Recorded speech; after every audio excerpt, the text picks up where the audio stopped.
While in Pennsylvania, we decided to visit the historic town of Hershey.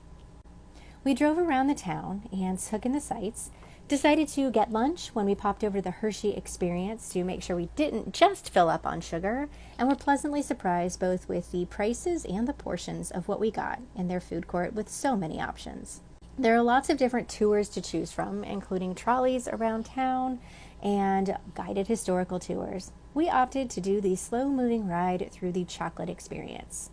On this ride, you get to meet the dairy cows, which are their mascots, and see the process of how bean is turned into one of the most delicious treats that most of us enjoy.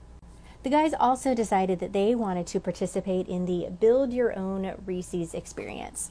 So after much walking around through the shops and seeing all of the different availability of candies and treats to try, as well as other merchandise, we went into the Reese's Stuff Your Cup experience, where the boys chose their toppings and combined them with fresh peanut butter and assembled them into a large peanut butter cup.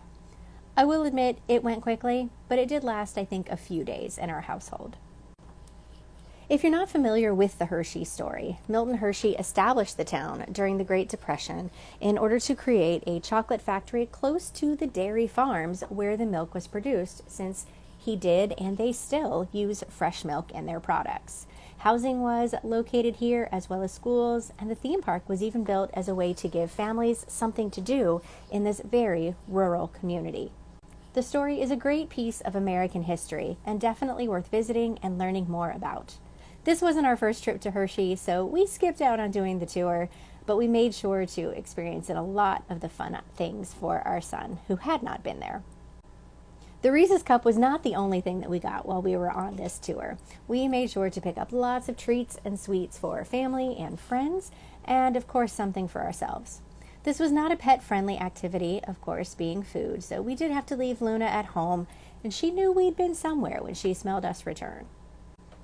If you do make it to the Pennsylvania area, definitely add the Hershey chocolate experience and the town to your to-do list so that you can enjoy this quality product that is American made today. Like and follow along for more adventures.